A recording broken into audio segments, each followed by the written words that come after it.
प्यारे बच्चों, आज के इस वीडियो में हम लोग वर्ग 10वीं के गोधली भाग 2 के रसखान रचित प्रेम ऐनी श्री राधिका पाठ को पढ़ेंगे।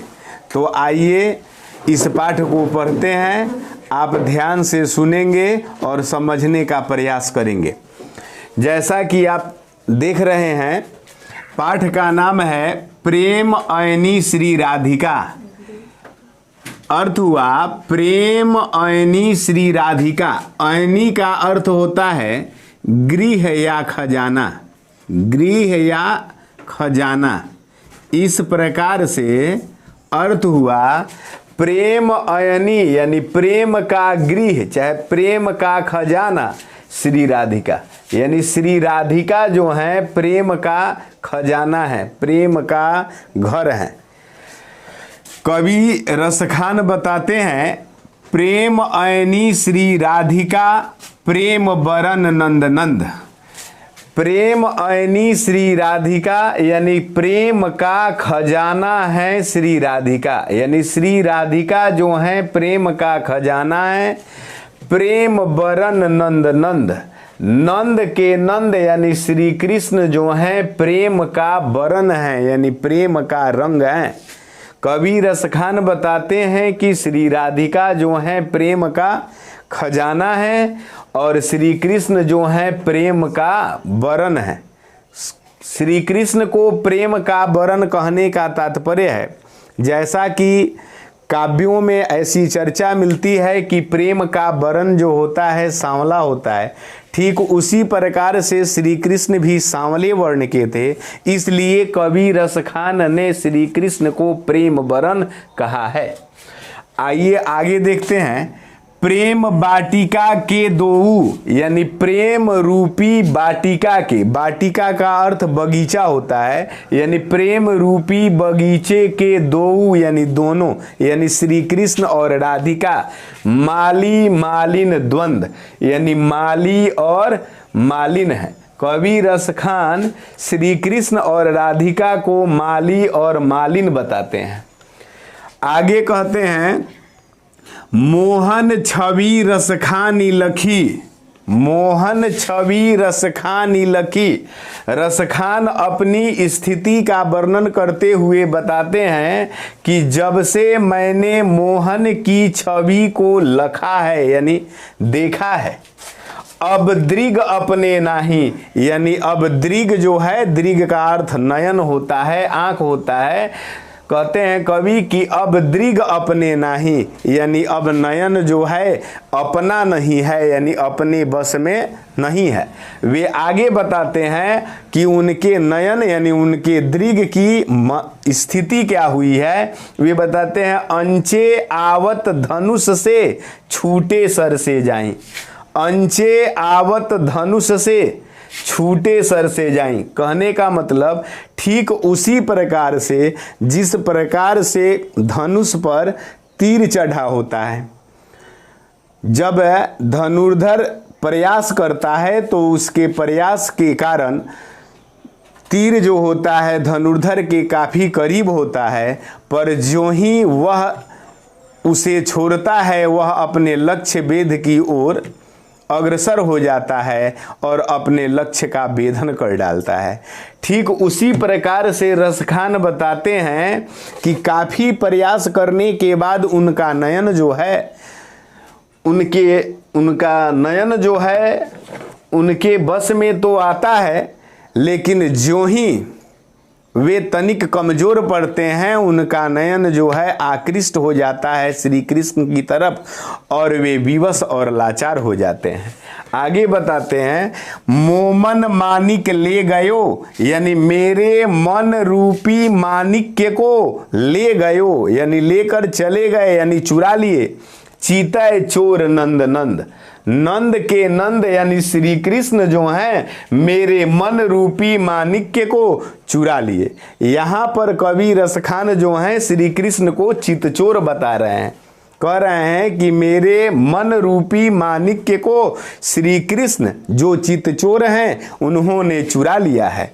आगे बताते हैं कि जब श्री कृष्ण ने उनके मन को चुरा लिया है तो उनकी स्थिति क्या होती है। वे बताते हैं कि अब बेमन मैं क्या करूं, यानी अब बिना मन के, जब मेरे मन को श्री कृष्ण ने चुरा लिया तो अब बेमन मैं क्या करूं, यानी अब बिना मन के मैं क्या करूं।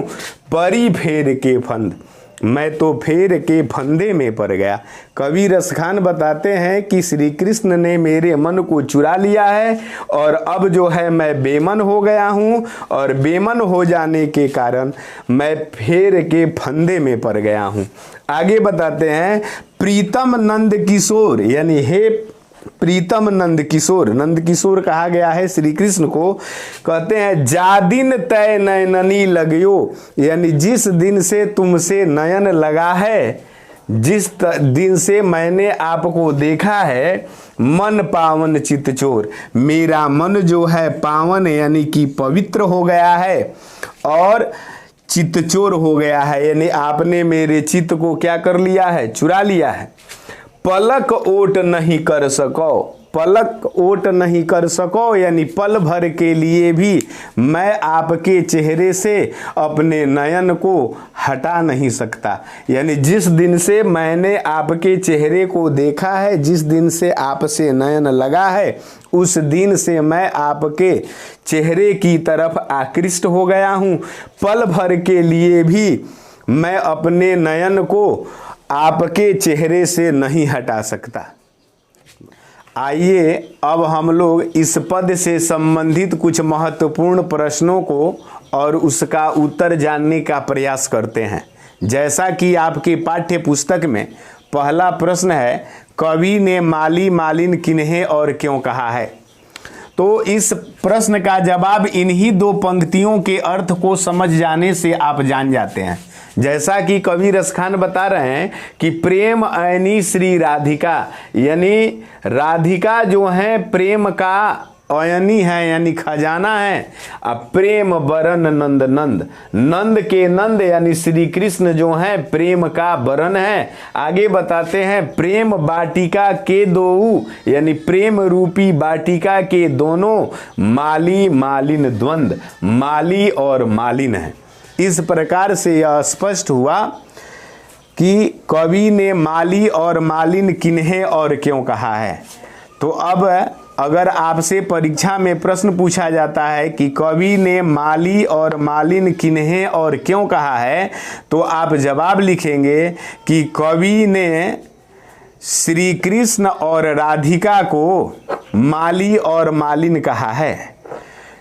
जिस प्रकार से एक माली और मालिन मिल करके अहर्निश यानी दिन रात अपने अथक प्रयास के द्वारा एक बगीचे की देखरेख करते हैं, उन्हीं के प्रयास से बगीचे में नाना प्रकार के फूल खिलते हैं।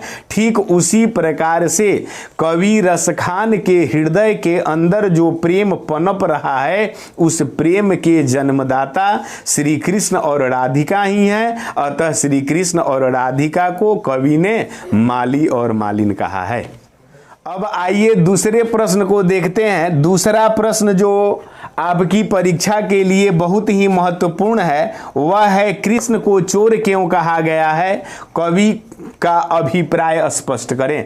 तो देखिए यहाँ पर स्पष्ट है, इन दो पंक्तियों को अगर आप गौर से समझेंगे तो आप जो है इस प्रश्न का जवाब जो है स्पष्ट रूप से लिख पाएंगे।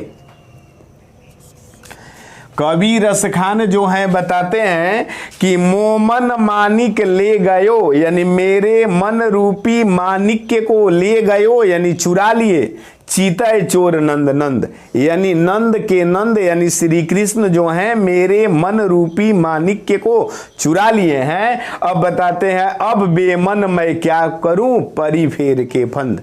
कवि कह रहे हैं कि अब तो मैं बेमन हो गया हूं, यानी मेरा मन ही मेरे बस में नहीं है। इस प्रकार से अब जो है प्रश्न का जवाब इन दो पंक्तियों के अर्थ समझने पर आप आसानी से लिख सकते हैं। अब दूसरा प्रश्न है, कृष्ण को चोर क्यों कहा गया है, कवि का आशय स्पष्ट करें। तो आप लिखेंगे कि कवि रसखान ने श्री कृष्ण को चित्तचोर कहा है। चित्त को चुराने की प्रवृत्ति के कारण ही कवि रसखान ने श्री कृष्ण को चित्तचोर कहा है। श्री कृष्ण का रूप सौंदर्य ही अपूर्व है कि कोई भी व्यक्ति जब श्री कृष्ण को देखता है तो उनके तरफ आकृष्ट हो जाता है।